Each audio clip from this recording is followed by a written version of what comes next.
You are looking at a wall that survived a 7.5 magnitude earthquake, an earthquake that leveled entire cities around it. Yet these bricks did not even flinch. Modern concrete crumbles in a few decades. This structure has stood for over 600 years. The secret to its indestructible nature isn't some lost, mythical engineering technique. It is sticky rice. During the Ming Dynasty, construction workers mixed a sweet, starchy porridge into their slaked lime mortar. This created a highly sophisticated chemical reaction. The amylopectin from the rice paired with the calcium carbonate of the lime to seal every single microscopic gap. It created a tight, flexible bond that locked out moisture and resisted weed growth. It grew stronger over centuries as it absorbed carbon dioxide from the air. This organic supermortar effectively turned thousands of miles of individual bricks into one continuous, monolithic sheet of engineered stone. If you try to pull two of these bricks apart today, the brick itself will snap before the rice mortar gives way. But this culinary miracle only applies to the parts of the wall you see on postcards. The vast majority of the Great Wall is not made of brick, and it is actively dissolving into the desert. The total length of all sections combined spans 13,171 miles. Most of that distance consists of the ghost sections. These are the ancient rammed earth ruins built by the Qin dynasty over 2,000 years ago. Workers took local soil, gravel, and reeds, packed them into wooden frames, and pounded them with heavy logs until the earth became as dense as rock. Today, these sections look like nothing more than eroded dirt ridges. Heavy winds, desertification, and local farmers stealing dirt for fertilizer are erasing them from the map. Over 30% of the Ming Wall has already vanished, and the older rammed earth sections are disappearing even faster. They look like natural hills, hiding the fact that they were once the most heavily fortified borders on the planet. Building those dirt ridges required a level of human sacrifice that defies imagination. History books call this the longest cemetery on Earth.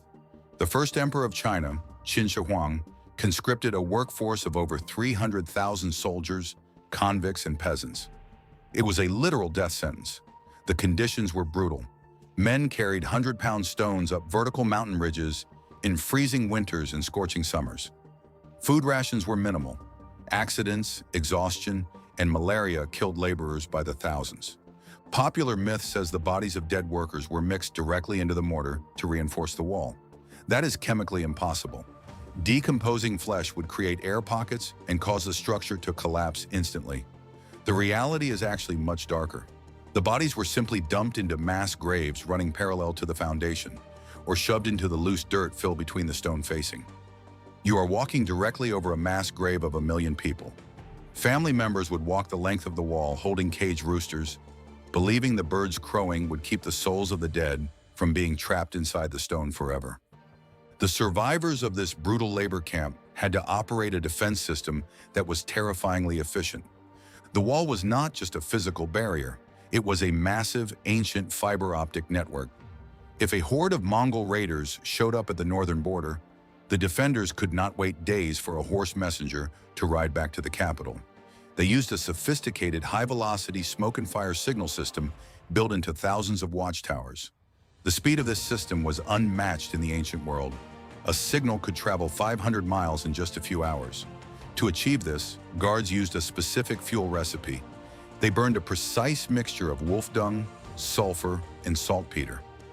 Wolf dung was highly prized because it produced a thick, dark, oily smoke that stayed dense even in heavy mountain winds. A single column of smoke meant an enemy force of under 500 men was approaching. 2 columns signaled fewer than 3,000. 3 columns meant a massive army was on the horizon. At night, the smoke was replaced by massive bonfires. This binary code allowed a skeleton crew on the frontier to instantly mobilize the entire empire's military apparatus. Yet this multi-billion-dollar defense system failed completely when the ultimate enemy arrived. Genghis Khan did not spend weeks trying to climb over the Great Wall. He did not build giant siege towers to smash through the brick.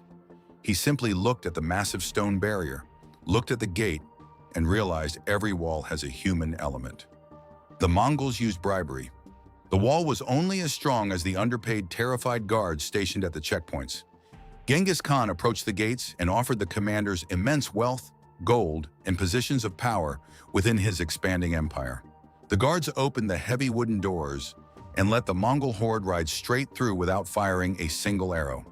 The ultimate military fortification was rendered completely useless by a few bags of gold coins. Later during the Ming Dynasty, the exact same flaw destroyed the empire again. A disgruntled Chinese general named Wu Songui grew angry at the rising rebel forces within his own country. He made a deal with the Manchu Qing army waiting on the other side of the wall. He voluntarily opened the Shanhaiguan Gate, the absolute strategic choke point of the entire northeastern defense system. The Manchu army marched right past the multi-layered stone fortresses, captured Beijing, and ended the Ming Dynasty forever. The wall was an absolute strategic failure because it was built on the assumption that loyalty cannot be bought. The entire concept of the wall was flawed from its inception. Chinese emperors built these structures because they suffered from a deep-seated geopolitical paranoia. They wanted a hard line separating civilization from the nomadic tribes of the steppes. But the wall created a massive economic bottleneck. It stopped the natural flow of trade, which forced the northern nomadic tribes to raid Chinese villages just to get basic goods like grain, tea, and textiles. The wall did not stop the wars, it actually caused them by starving out the people on the other side.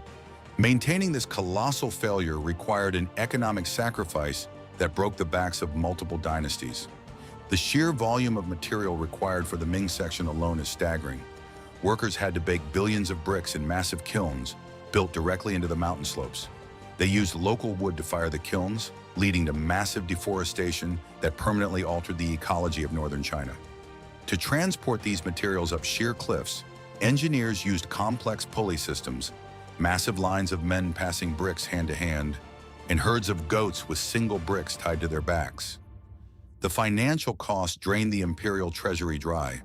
The empire spent so much money maintaining the wall that they could not afford to pay their domestic armies, leading to the internal rebellions that eventually tore the nation apart. Today, the wall faces an entirely different type of destruction. The sections you see in global tourism campaigns like Badaling and Mutianyu are heavily restored reconstructions built in the late 20th century. They are concrete-infused theme parks designed for maximum foot traffic. The real wall is a silent, crumbling ruin stretching across deserts and jagged peaks, largely ignored by the world. Local villagers use ancient bricks to build pigsties and repair their own homes. Mining operations have plowed right through sections of the Qin-rammed earth wall, erasing centuries of history for the sake of coal extraction.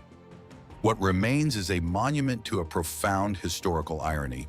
A civilization spent 2,000 years, millions of lives, and an astronomical amount of wealth building the most imposing barrier in human history.